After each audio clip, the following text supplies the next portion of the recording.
Hello everyone. Welcome to For Nurses Preparation YouTube channel. I am Neeraj Kumar Kathal.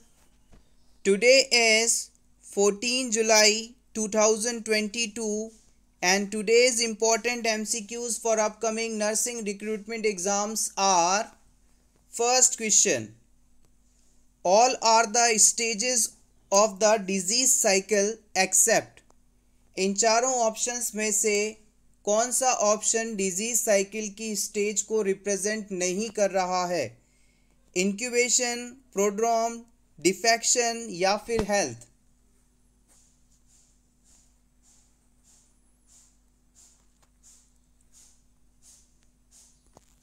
The right answer is option D, it is health.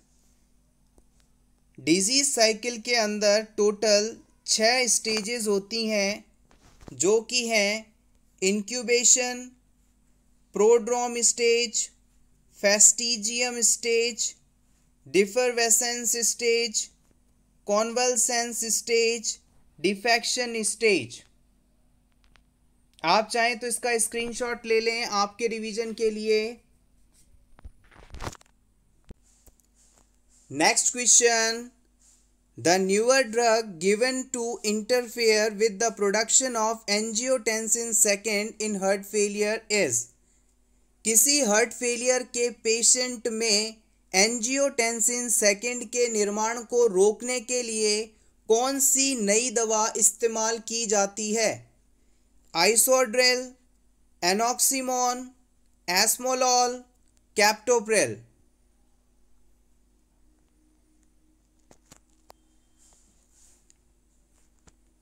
Important question. The right answer is option D.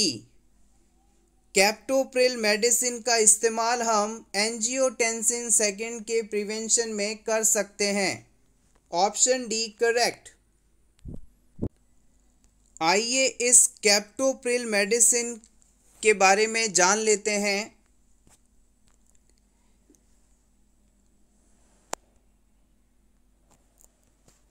A class of drug that blocks the effect of angiotensin converting enzyme, so preventing the formation of angiotensin II, called ACE inhibitor.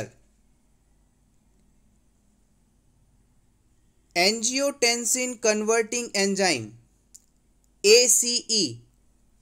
ACE वह substance है जो कि angiotensin 1 को angiotensin second में convert करने के लिए आवश्यक है।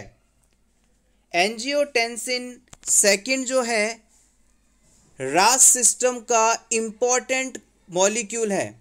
Angiotensin second main effector molecule है रेनिन एंजियोटेंसिन सिस्टम का। जैसे ही हमारी बॉडी में एंजियोटेंसिन सेकेंड बनता है, हमारी बॉडी में ब्लड प्रेशर बढ़ने लगता है। रीनल ट्यूब्यूल्स सोडियम और वाटर को रिटेन करने लगती हैं। एंजियोटेंसिन सेकेंड के प्रभाव से एड्रिनल ग्लैंड्स एल्डोस्टेरोन का सिक्रीशन बढ़ा देती हैं। इन तीनों इफेक्ट के कारण किसी भी पर्सन में ब्लड प्रेशर बढ़ने लगता है। अगर ब्लड प्रेशर का कॉज ACE इनहिबिटर ही है, ACE एंजियोटेंसिन सेकेंड ही है, तो हम इस ACE की एंजियोटेंसिन कन्वर्टिंग एंजाइम की एक्टिविटी को ब्लॉक करवा देंगे ताकि एंजियोटेंसिन 1 एंजियोटेंसिन 2 में कन्वर्ट ना हो पाए। अगर एंजियोटेंसिन 2 नहीं बनेगा तो पर्सन में ब्लड प्रेशर नहीं बढ़ेगा और उसका BP लिमिटेड रहेगा। इस ACE की एक्टिविटी को इनहिबिट करने के लिए जो मेडिसिन हम इस्तेमाल करते हैं उन्हें ACE इनहिबिटर्स के नाम से जानते हैं।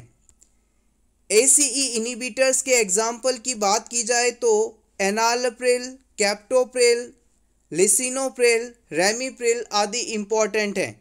याद रखिएगा, जिन मेडिसिन के पीछे सुफिक्स के रूप में PRIL लगा हो वो सभी ACE इनहिबिटर ग्रुप की मेडिसिन होती हैं। ACE इनहिबिटर्स की जो ग्रुप की जो मेडिसिन है वो hypertension, heart failure, myocardial infarction, kidney failure आदि पेशेंट में ट्रीटमेंट के लिए इस्तेमाल की जाती हैं।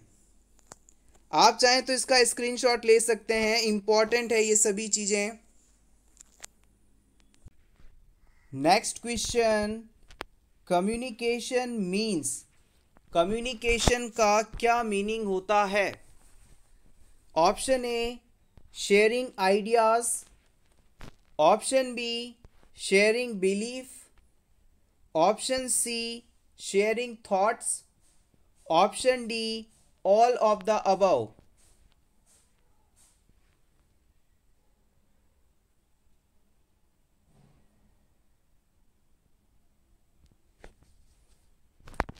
The right answer is option D.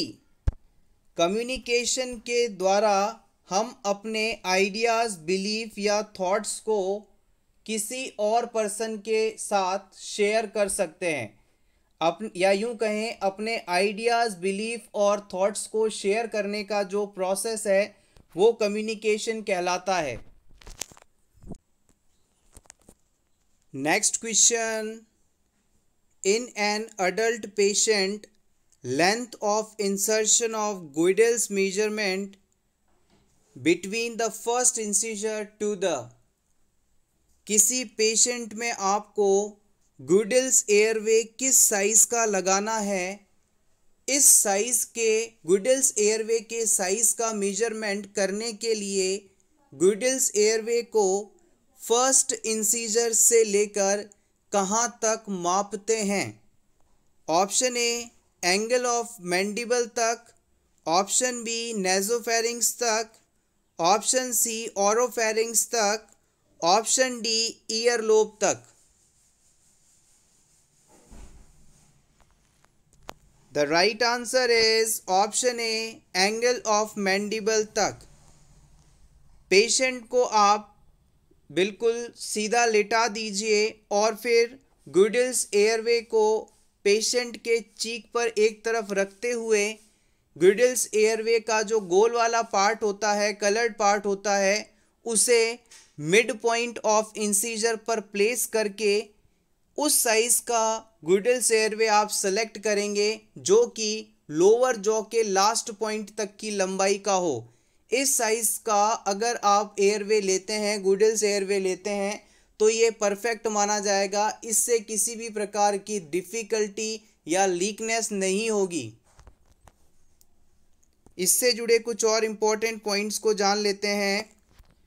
Oropharyngeal airway example Guedel's airway. Image based question के लिए गुडिल्स एयरवे बहुत ही इम्पोर्टेंट क्वेश्चन है। प्रीवियस कई नॉर्सेट एग्ज़ाम में इसे पूछा भी गया है। इसके साइज़ अलग अलग होते हैं, इन्हें भी आप ज़रूर देख कर जाएँ। गुडिल्स एयरवे के मेजरमेंट का एग्जैक्ट प्रोसेस क्या है, इसका इमेज हमने टेलीग्राम चैनल पर पोस्ट कर दिया है। आप चाहें तो इसे वीडियो के डिस्क्रिप्शन में मौजूद लिंक पर जाकर देख सकते हैं। गुडिल्स एयरवे को आप ओरोफेरेंजियल एयरवे के नाम से भी जानते हैं।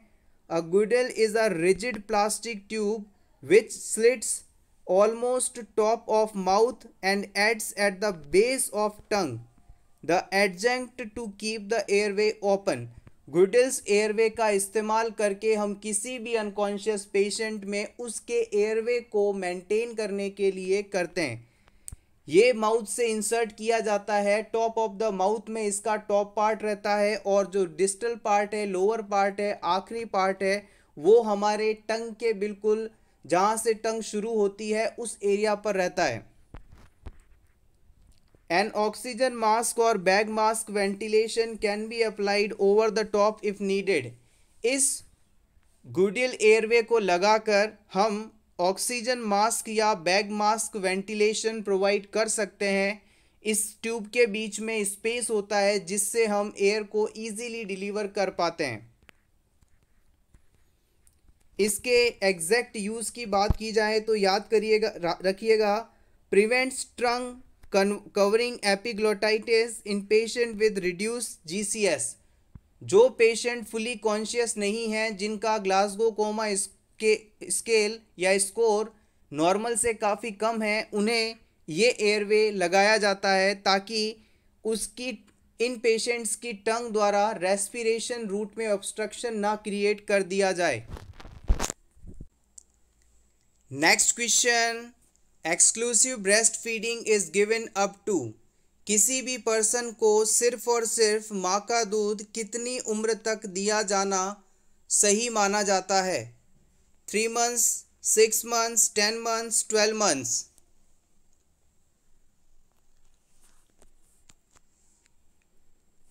The right answer is option B, 6 months। जन्म के बाद पहले 6 महीने तक बच्चे के लिए माँ का दूध ही हर तरह से सफिशिएंट है। ब्रेस्ट मिल्क के अलावा 6 महीने तक बच्चों को पानी तक भी नहीं पिलाना चाहिए। मिल्क द्वारा बच्चे की सारी आवश्यकता, सारी न्यूट्रिएंट वैल्यू कंप्लीटली फुलफिल हो जाती हैं। ब्रेस्ट फीडिंग को as early as possible after birth शुरू कर देना चाहिए if there is not contraindicated. Milk जो होता है उसमें आयरन कम मात्रा में पाया जाता है, तो ब्रेस्ट फीडिंग करवाने वाले बच्चों को, ब्रेस्ट फीडिंग कर रहे बच्चों को 4 महीने के बाद सिर्फ आप आयरन सप्लीमेंट दे सकते हैं। इसके अलावा कोई और सब्सटेंस देने की आवश्यकता नहीं है।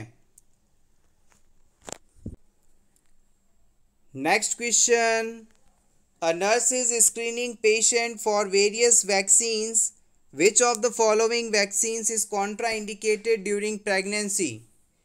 नीचे बताए ऑप्शंस में से कौन सा वैक्सीन प्रेगनेंसी के दौरान नहीं लगाना चाहिए? Diphtheria, pertussis, mumps, tetanus.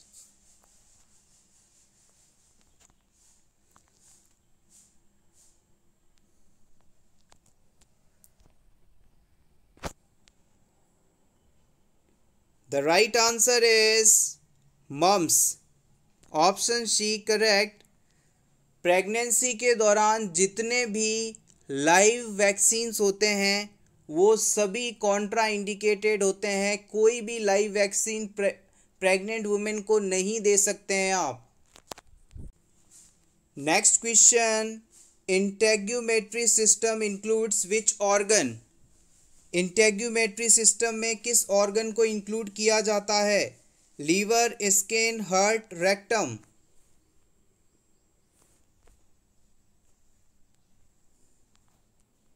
The right answer is option B, skin. Integumentary system skin से संबंधित सिस्टम है। Next question, apnoea means. Apnoea का क्या मीनिंग होता है? Difficulty in breathing, absence of breathing, option A and B both, option D none of the above.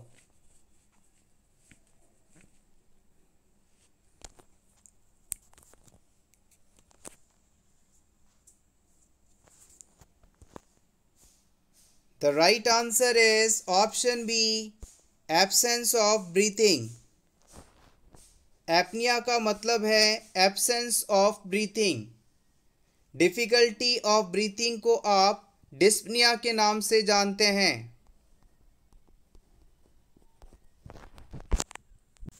Next question, the following statement true regarding transfusion of blood to a haemodynamically stable adult patient. इन सभी में से कौन सा option blood transfusion के regarding haemodynamically stable adult patient के लिए सही है? Option A, 150 ml should be transfused in first 15 minutes. Blood transfusion के दौरान सबसे पहले 15 मिनट में 150 ml ब्लड ट्रांसफ्यूज हो जाना चाहिए। Option B, blood should be administered slowly and completed not before 6 hours। Blood transfusion slowly करना चाहिए और पूरा प्रोसेस 6 घंटे से पहले कंप्लीट नहीं होना चाहिए। Option C, transfusion should be completed within 4 hours. Blood transfusion 4 घंटे के अंदर अंदर पूरा हो जाना चाहिए। Option D, the unit of blood should be warmed at the bedside for 1 hour before starting transfusion। जो ब्लड है उसे ट्रांसफ्यूज करने से 1 घंटे पहले तक वार्म करना चाहिए, गर्म करना चाहिए। इन सभी में से कौन सा ऑप्शन सही है?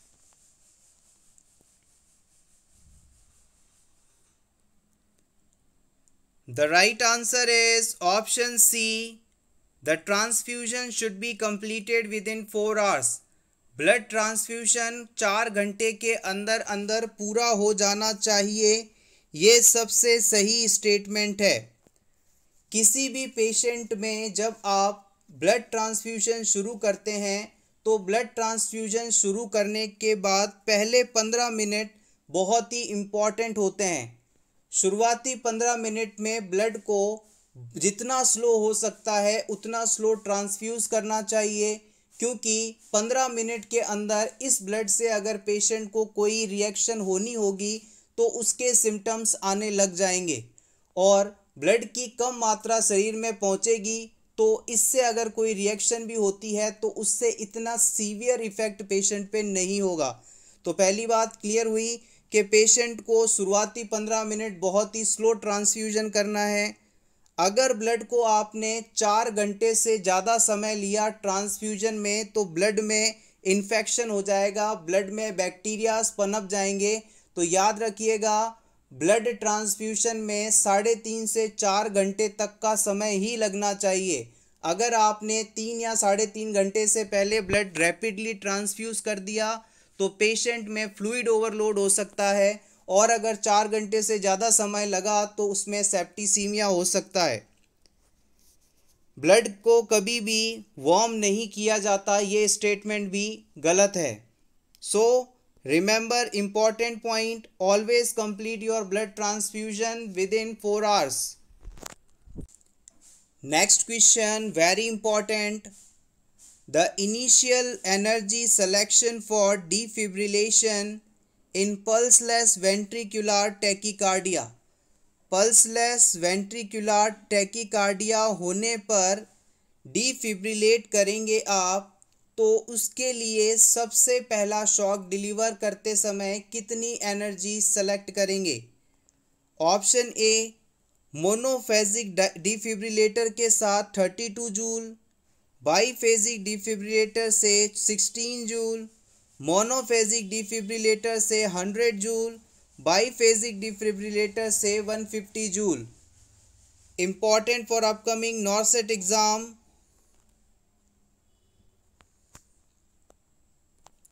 The right answer is option D, biphasic defibrillator यदि है तो वहाँ पर 150 जूल एनर्जी सेलेक्ट की जाएगी। पल्सलेस वेंट्रिकुलर टैकीकार्डिया पीवीटी एक बहुत ही एमरजेंट कंडीशन मानी जाती है और इस कंडीशन के ट्रीटमेंट का एकमात्र इलाज पेशेंट को तुरंत डिफिब्रिलेट करना है, डीसी शॉक देना है। अगर आपके पास में बाईफेजिक डिफिब्रिलेटर है तो उसमें आप 150 से 200 जूल एनर्जी सेलेक्ट करेंगे और अगर मोनोफेजिक डिफिब्रिलेटर है तो उसमें 360 जूल एनर्जी को आप पहली बार में सेलेक्ट करेंगे। पल्सलेस वेंट्रिकुलर टैकीकार्डिया के पेशेंट में आप डिफिब्रिलेट करने में जितना देरी करेंगे उतनी ही पेशेंट की सर्वाइवल की चांस कम हो जाएगी। Take screenshot for your revision. Next question, a neonate means, neonate का क्या मीनिंग होता है? A baby of age 0 to 28 days, 0 to 3 months old baby, 0 to 7 days baby या 0 to 1 years बेबी?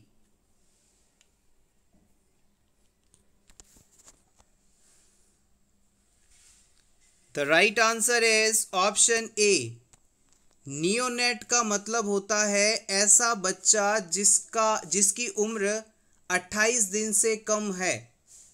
0 से 28 दिन की उम्र का बच्चा नियोनेट कहलाता है। फ्रेंड्स, रिसेंटली स्टेट और सेंट्रल लेवल पर परमानेंट और कॉन्ट्रैक्चुअल बेसिस पे काफ़ी सारी वैकेंसीज़ आ चुकी हैं। आप सभी लोग अपनी तैयारी को बूस्ट अप करें, रिवीजन पर जोर दें, मैक्सिमम एमसीक्यूज़ का रिवीजन करें, प्रैक्टिस करें। आइए कुछ इम्पॉर्टेंट बेसिक पॉइंट्स को रिवाइज कर लेते हैं। A neonate is also called newborn. Neonate को हम न्यूबॉर्न बेबी के नाम से भी जानते हैं और नियोनेट का एज होता है 28 डेज का या फिर 4 weeks of life, first 4 weeks of life. Male और फीमेल गैमेट यूनाइट होते हैं। इस प्रोसेस को हम फर्टिलाइजेशन के नाम से जानते हैं और इनके यूनाइट होने से जो पर्टिकुलर स्ट्रक्चर बनती है वो जाइगोट कहलाती है। 0 से 14 दिन तक इस पर्टिकुलर स्ट्रक्चर को जाइगोट के ही नाम से जानते हैं। फिर 15 डेज से लेकर 8 वीक तक इसे हम एम्ब्रियो या एग के नाम से जानते हैं। 9 वीक से लेकर डिलीवरी तक फिर ये फीटस कहलाता है। ये कुछ बेसिक पॉइंट हैं जो कि प्रीवियस एग्जाम में पूछे गए हैं। आप चाहें तो इसका स्क्रीनशॉट ले सकते हैं। Next question, in the case of patient with a diagnosis of chronic kidney failure, the sign of which of the following electrolyte imbalance should be monitored? Chronic kidney failure वाले पेशेंट में electrolyte imbalance के कौन से sign monitor करने चाहिए? Hypokalaemia, hypocalcaemia, हाइपरनेट्रीमिया, hyperglycaemia.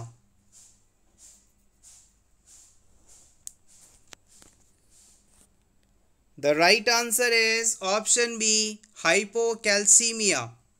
Let's see the rationale.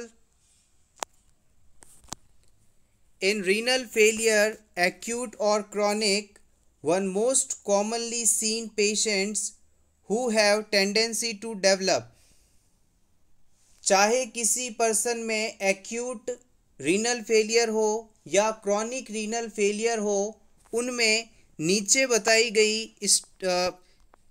Conditions generally देखने को मिलती हैं। सबसे पहले हाइपरवॉलीमिया, हाइपरकैलीमिया, हाइपरफॉस्फेटीमिया, हाइपोकैल्सीमिया, बाइकार्बोनेट डेफिशिएंसी और इसकी वजह से मेटाबॉलिक एसिडोसिस कंडीशन डेवलप हो जाती है। Sodium is generally retained but may appear normal or hyponatremic because dilution from fluid retention. अगर पेशेंट की किडनी सही काम नहीं कर रही है तो उसमें यूरिन का फॉर्मेशन नहीं हो पाएगा। यूरिन का फॉर्मेशन नहीं होगा तो मेटाबॉलिक वेस्ट के साथ साथ वाटर भी बॉडी में रिटेन करेगा, रुकेगा और इस वजह से पेशेंट की बॉडी में फ्लूइड की मात्रा बढ़ेगी और सोडियम की मात्रा अगर कम है या ज़्यादा है फिर भी फ्लूइड एज कंपेयर टू बढ़ने के कारण वो सोडियम इसमें डाइल्यूट हो जाएगा और या तो सोडियम कम दिखाई देगा या फिर नॉर्मल दिखाई देगा। एक बार फिर से इस चीज़ को समझ लेते हैं। मान लीजिए आपने एक बाउल के अंदर पानी लिया और इसमें अब 1 स्पून साल्ट मिला दिया। अब इस पानी को आप अगर पिएंगे तो ये आपको कड़वा लगेगा क्योंकि पानी के रेशो में जो साल्ट है वो ज़्यादा है। लेकिन अब इसी 1 स्पून साल्ट को आप 1 लीटर पानी की बोतल में मिक्स कर दीजिए तो क्या होगा? साल्ट की मात्रा तो वही है लेकिन अब इसे आप जब पिएंगे तो ये आपको नॉर्मल लगेगा। यही कंडीशन किडनी फेलियर वाले पेशेंट में होती है किडनी फेल होने के कारण यूरिन का फॉर्मेशन नहीं होता और ज़्यादा से ज़्यादा यूरिन बॉडी में रुकने लगता है और यूरिन या वाटर की बढ़ी हुई मात्रा के कारण बॉडी में मौजूद सोडियम इसमें डाइल्यूट हो जाता है। सोडियम की मात्रा नॉर्मल है लेकिन फिर भी ये हमें कम ही प्रतीत होता है। Next question, the most significant complication in client undergoing chronic peritoneal dialysis. लगातार अगर किसी पेशेंट में पेरिटोनियल डायलिसिस किया जा रहा हो तो इसमें सबसे ज़्यादा होने वाला कॉम्प्लिकेशन कौन सा है? पल्मोनरी एम्बोलिज्म, हाइपरटेंशन, डिस्पनिया या फिर peritonitis? The right answer is option D, peritonitis. Let's see the rational. Peritoneal dialysis is a type of dialysis in which the lining of peritoneal cavity is used as dialysing membrane. हमारे abdominal organs को cover करने वाली जो membrane है उसे हम peritoneal layer के नाम से जानते हैं। एब्डोमिनल ऑर्गन और इस पेरिटोनियल लेयर के बीच के स्पेस को पेरिटोनियल कैविटी कहते हैं और इस पेरिटोनियल कैविटी में फ्लूइड डालकर पेरिटोनियल मेम्ब्रेन से इसे फिल्टर करते हुए बॉडी से बाहर निकालना पेरिटोनियल डायलिसिस प्रोसेस कहलाता है। Dialysing fluid 1 to 2 liter in one exchange introduced into the peritoneal cavity is left to dwell there for a specific time, normally 10 to 20 minutes, and passively drain out. Peritoneal dialysis करने के लिए हम patient की peritoneal cavity में dialysing fluid 1 से 2 litre के बीच insert करते हैं और इस फ्लूइड को पेरिटोनियल कैविटी में 10 से 20 मिनट तक रुके रहने देते हैं और फिर इसे धीरे धीरे वहाँ से ड्रेन आउट होने देते हैं, बाहर निकलने देते हैं, छनकर निकलने देते हैं। Peritonitis is a most significant complication in client undergoing chronic peritoneal dialysis, so strict aseptic technique is maintained throughout the procedure. जो पेशेंट पेरिटोनियल डायलिसिस ले रहे होते हैं उनमें साफ सफाई यानी एसेप्टिक टेक्निक का इस्तेमाल करना बहुत ही ज़रूरी है, क्योंकि जो ओपनिंग होती है पेरिटोनियल कैविटी की वो एब्डोमेन एरिया में होती है। अगर इस प्रकार के डायलिसिस को करते समय पेशेंट ने साफ सफाई का ख्याल नहीं रखा तो यहाँ से इन्फेक्शन पेरिटोनियल लेयर में चला जाएगा और इस इन्फेक्शन के कारण पेरिटोनियल लेयर में इन्फ्लामेशन आएगी। यही कंडीशन पेरिटोनाइटिस के नाम से जानी जाती है। याद रखिएगा, डायलिसिस 2 प्रकार का होता है, पेरिटोनियल डायलिसिस और हीमोडायलिसिस। पेरिटोनियल डायलिसिस को पर्सन घर में खुद से परफॉर्म कर सकता है, जबकि हीमोडायलिसिस के लिए हॉस्पिटल जाना होता है। The patient should observe for sign of other complications like abdominal pain, respiratory difficulty and low blood pressure. Peritoneal dialysis के बाद पेशेंट को abdominal pain, respiratory difficulty, low blood pressure जैसे साइंस के लिए भी अलर्ट रहना चाहिए। Next question, the doctor orders 2% nitroglycerin ointment in a 1-inch dose every 12 hours. Proper application of nitroglycerin ointment includes. किसी पेशेंट को डॉक्टर ने 2% नाइट्रोग्लिसरीन ऑइंटमेंट 1 इंच एरिया पर हर 12 घंटे में लगाने के लिए कहा है। इस मेडिसिन के प्रॉपर एप्लीकेशन के लिए कौन सा पॉइंट सही है ये आपको बताना है। ऑप्शन ए, रोटेटिंग एप्लीकेशन साइट, आपको इस मेडिसिन को साइट बदल बदल कर लगाना चाहिए। Option B, limiting application to the chest, इस मेडिसिन को चेस्ट पर नहीं लगाना चाहिए। Option C, rubbing into the skin, इसे हमें स्किन पर रब करके लगाना चाहिए, मालिश करते हुए लगाना चाहिए। या फिर option D, cover it with gauze dressing, इस मेडिसिन को अप्लाई करके इसे गॉज ड्रेसिंग द्वारा कवर करना चाहिए। The right answer is option A, rotating application site. इस मेडिसिन को हमें बॉडी पर साइट बदल बदल कर लगाना चाहिए। Option A is correct answer. अगर आप लगातार इस नाइट्रोग्लिसरीन ऑइंटमेंट को एक ही जगह पर स्किन पर अप्लाई करेंगे तो इससे स्किन के उस एरिया में इरिटेशन हो सकता है, इसलिए हमेशा हमें इसे साइट को बदल बदल कर लगाना चाहिए। नाइट्रोग्लिसरीन ऑइंटमेंट मेडिसिन को आप chest, upper arm, back portion पर लगा सकते हैं, अपर बैक पोर्शन पे लगा सकते हैं, लेकिन इसे लोअर एक्सट्रीमिटी पर नहीं लगा सकते। So option B is incorrect. Nitroglycerin ointment को कभी भी स्किन के ऊपर रब नहीं करना चाहिए, इसकी मालिश मसाज नहीं करना चाहिए। Option C incorrect. Nitroglycerin ointment apply करने के बाद इसे कवर करने के लिए पेपर से बनी कवरिंग इस्तेमाल की जाती है, ना कि gauze dressing. So option D is incorrect. Nitroglycerin ointment is used to prevent chest pain in people with certain heart conditions like coronary artery disease. जिन लोगों में कोरोनरी आर्टरी डिजीज़ होता है उनमें चेस्ट पेन के ट्रीटमेंट के लिए nitroglycerine ointment का इस्तेमाल किया जाता है। चेस्ट पेन को ही हम एंजाइना पेक्टोरिस के नाम से जानते हैं। Nitroglycerin medication belongs to the class of drug known as nitrates. Nitroglycerin nitrates group की मेडिसिन है और एंजाइना जो कंडीशन है वो उस समय पेशेंट में डेवलप होता है जब हार्ट के किसी पर्टिकुलर एरिया तक प्रॉपर ब्लड सप्लाई ना पहुंच पाए। ब्लड सप्लाई के अभाव में वहाँ की सेल्स डेड होने लगती हैं, जिसके कारण पेशेंट को सीवियर चेस्ट पेन होता है। Next question, which of the following nursing action takes priority for a patient who is brought to emergency room complaining of mid external chest pain. किसी patient को इमरजेंसी रूम में mid external chest pain की complain के साथ लाया गया है। इस पेशेंट के लिए सबसे ज़रूरी नर्सिंग एक्शन कौन सा होगा? Option A, history toil with emphasis on preceding event.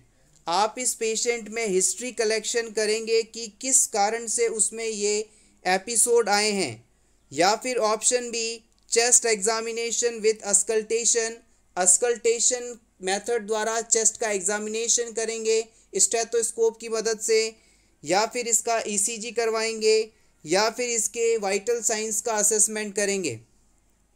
Mid external chest pain की कंप्लेन के साथ इमरजेंसी में आए पेशेंट के लिए सबसे ज़रूरी action, important question.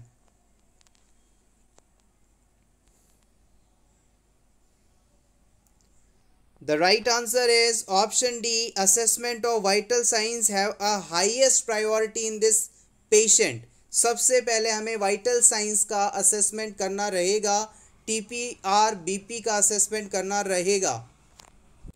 Next question, quickly answer करें। CPR stands for, CPR का full form cardiopulmonary revival, cardiopulmonary resuscitation, cardiopulmonary recycle, cardiopulmonary recovery।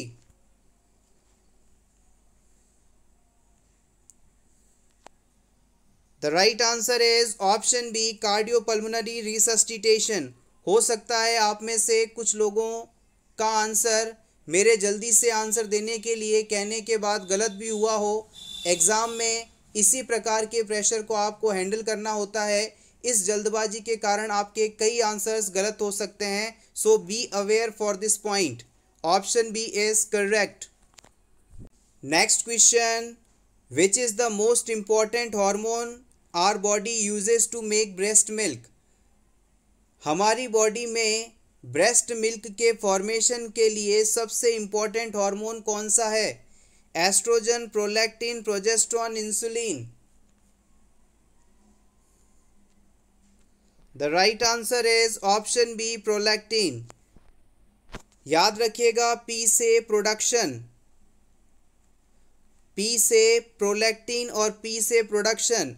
Milk का निर्माण करवाता है प्रोलैक्टिन, जबकि मिल्क का बॉडी से एक्सक्रीशन, ब्रेस्ट से बच्चे के माउथ तक पहुंचाने का काम करता है oxytocin. Take screenshot for your revision. Next question, a very low birth weight baby is the baby whose birth weight is less than। very low birth weight baby किसे कहा जाता है? ऐसा बच्चा जिसका वजन जन्म के समय 1 किलो से कम हो, 1.5 किलो से कम हो, 2 किलो से कम हो या 2.5 किलो से कम हो। The right answer is option B 1.5 kgs। जन्म के समय अगर किसी बच्चे का नॉर्मल वजन कितना होता है ये आपसे पूछा जाए तो आप बताएंगे 2.5 से 3.5 kg, यानी 2.5 से 3.5 किलो। अगर बच्चे का वजन 2.5 kg से कम है तो ये कंडीशन लो बर्थ वेट बेबीज़ कहलाती है। अगर बच्चे का वजन 1.5 kg से कम है तो ये condition very low birth wait babies कहलाती है। और अगर बच्चे का वजन 1 kg से भी कम हो तो ये कंडीशन ELBW कहलाती है, extremely low birth wait babies कहलाती है। तो इस प्रकार से आप जन्म के समय बच्चे लो बर्थ वेट बेबीज़ को आप 3 कैटेगरीज में क्लासीफाई कर सकते हैं। प्रीवियस एग्ज़ाम में इस चीज़ को कई बार पूछा गया है, आप चाहें तो स्क्रीनशॉट ले लें। 2.5 किलो से कम low birth weight baby, 1.5 kilo से कम very low birth weight baby और 1 किलो से कम extremely low birth weight baby. Next question, who is known as father of surgery. Father of surgery के नाम से किसे जाना जाता है? Friedman, Sushruta, Addison, Edward. The right answer is option B, Sushruta. Next question, which chamber of heart ejects oxygenated blood into the general circulation? Heart का कौन सा चैम्बर ऑक्सीजनेटेड ब्लड को बॉडी में पंप करता है, जनरल सर्कुलेशन में भेजता है? Left atrium, left ventricle, right atrium, right ventricle.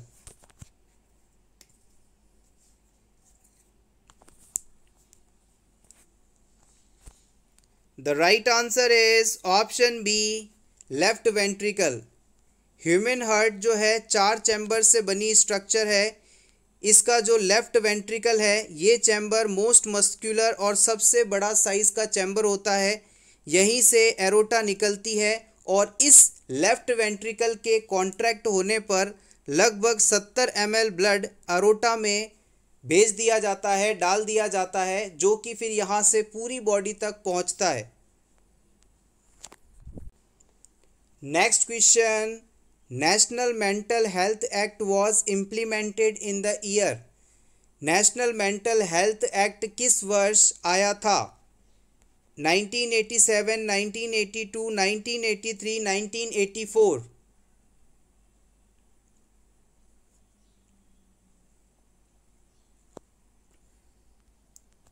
The right answer is option A, national mental health act 1987 में इम्प्लीमेंट किया गया था, लागू किया गया था। आइए इससे जुड़े कुछ और इम्पोर्टेंट पॉइंट्स रिवाइज कर लें। मेंटल हेल्थ एक्ट 1987 को आया था। अगर पूरी डेट आपसे पूछी जाए तो 22 मई 1987, 22 मई 1987 को। वर्ल्ड मेंटल हेल्थ डे कब मनाया जाता है?